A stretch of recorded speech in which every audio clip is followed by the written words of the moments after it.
नमस्कार मित्रांनो, तर कशा आहात तुम्ही? स्वागत आहे तुमचं परत एकदा एका नव्या व्हिडिओमध्ये। तर मित्रांनो, आजच्या या व्हिडिओमध्ये आपण जाणून घेणार आहोत की सोलरची जी मोटर आहे, डीसी मोटर, ती काय वेळेस काय होतं, गाळाने किंवा कोणत्याही कारणाने जळून जाते आणि तिची लवकर टायमिंगवर सर्व्हिसिंग भेटत नाही मित्रांनो। तर तुमचं पीक लावलेलं असेल आणि तुमच्या वावरामध्ये जर एखादा इलेक्ट्रिक पोल नसेल तर तुम्ही जर सोलरवरच पाणी भरत असाल तर ती मोटर बंद राहू शकते।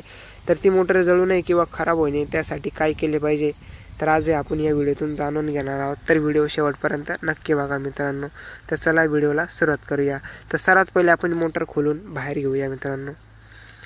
तर बघू शकता आता आपण इथे पुष्टा काढला आहे त्याचावाला मोटरीचा, आणि मोटर आता उभी करूया आणि मोटरीची सर्व माहिती घेऊया। तर बघू शकता एकदम पॅकिंगमध्ये आलेली आहे मित्रांनो मोटर।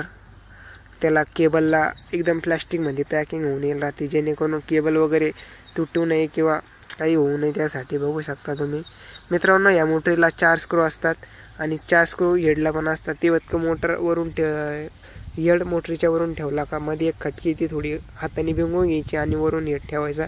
थोडा भिंगवला का हेड ऑटोमॅटिक कनेक्ट होऊन जातं त्याला। तर हे नट आता थोडीशी टाईट आहे, त्याला आता आपण पाण्याने खुलून घेऊया आणि बघूया मित्रांनो।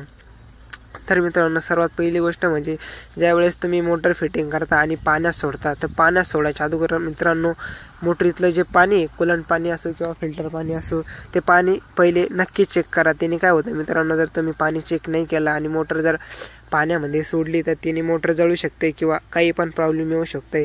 त्याच्या अगोदर जर तुमचं कोणत्याही कंपनीचे मोटर असो, सर्वात पहिले पाण्यामध्ये सोडायच्या अगोदर पाणी चेक करा मित्रांनो। तर चला आता आपण या मोटरीचं तुम्हाला पाणी चेक करून दाखवणार आहे मित्रांनो। त्यासाठी एक स्क्रू चावी घ्यायची आहे आणि त्याला 2 स्क्रू लावले, त्याच्यातून एक स्क्रू खोलून घ्यायचा किंवा दोन्ही खोलून घ्यायचे, काय अडचण नाही। तर बघू शकता आपण एक स्क्रू खोलणार आहोत आणि याच्यावरती तुम्हाला आता पाण्याची जी लेवल आहे ती पाण्याची लेवल दाखवणार आहे। आणि आता इकोजनची मोटर आहे, बघू शकता या मोटरीमध्ये पाणी भरून आलेलं आहे। बघू शकता बुडबुडी धरली आहे पाण्याने आणि याच्यात कुलंट पाणी आहे मित्रांनो। जर तुमच्याकडे कुलंट पाणी नसेल तर फिल्टरचं पाणी पण चालून जाईल, पण त्याच्यामध्ये पाणी नक्की भरा। अशा पद्धतीने तुम्ही मोटरीतलं पाणी चेक करू शकता आणि कमी असलं तर नक्की भरून द्या मोटर पाण्यामध्ये सोडायच्या अगोदर मित्रांनो। आणि दुसरी गोष्ट मित्रांनो, जो मोटरीचा जो जॉईंट आहे त्याला टेफ्लॉन टेप नक्की वापरा, जेणेकरून कसं होईल, जो पाण्यातला जो जॉईंट आहे तो खराब होणार नाही लवकर आणि मोटरीला पण काही प्रॉब्लेम येणार नाही। ही झाली दुसरी गोष्ट। तिसरी गोष्ट म्हणजे मित्रांनो, जी तुमची मोटर आहे, सपोज तुमचा जर विहीर आहे तळ्यामध्ये किंवा बोरमध्ये काही अडचण येत नाही, पण जर तुमचा विहीर असेल किंवा नदी असेल तर नदीमध्ये पण अडचण येऊ शकते, जास्त विहिरीमध्ये पण अडचण येऊ शकते। तर काय करायचं मित्रांनो, जर तुमच्या विहिरीमध्ये जर गाळ असेल तर गाळाच्या 2-1 फूटवरती मोटर ठेवायची, जेणेकरून काय होईल, जर गाळ असला तर ती मोटर आतमध्ये खेचणार नाही।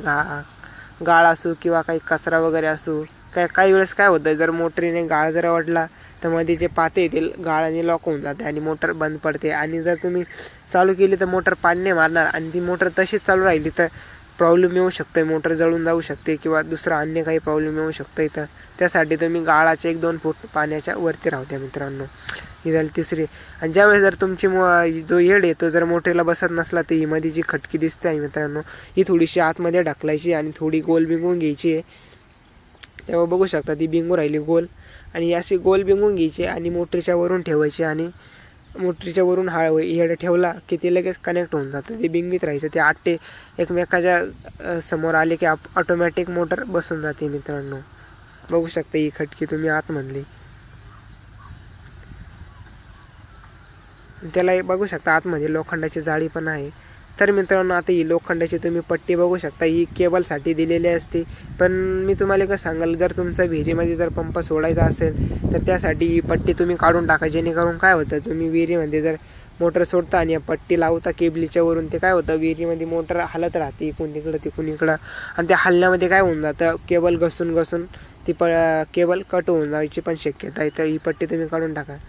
तर मित्रांनो, तुम्ही बघू शकता या मोटरीला रिटर्न वॉल सुद्धा आहे। बघू शकता पाणी चालू झालं की जो रिटर्न वॉल आहे तो वरती येतो, बघू शकता असं वरती येतो आणि पाणी बंद झालं परत खाली जातो, जेणेकरून पाणी बाहेर येणार नाही मित्रांनो। बघू शकता। आणि मित्रांनो, ही मोटर तुम्ही इलेक्ट्रिकवर पण चालू नका। जर तुम्ही ही मोटर इलेक्ट्रिकवर जर चालू केली, म्हणजेच आपला इलेक्ट्रिक पोलावर जर ही मोटर चालू केली तर ही मोटर जागेवर जळून जाऊ शकते। तर ही एक काळजी घ्या मित्रांनो। ती तुम्हाला सोलरसाठी दिलेली चालवायला, सोलरवरतीच चालवा. जर तुम्ही इलेक्ट्रिकवर चालवली ती जागेवर जळून जाऊ शकते मित्रांनो, बघू शकता.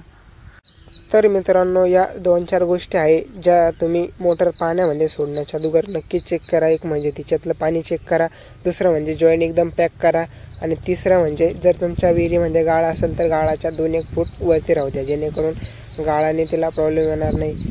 तर मित्रांनो हा व्हिडिओ तुम्हाला आवडला असेल तर लाईक करा, शेअर करा आणि सबस्क्राईब नक्कीच करा. तर हा व्हिडिओ इथेच थांबवूया आणि भेटूया परत एकदा एका नव्या व्हिडिओमध्ये.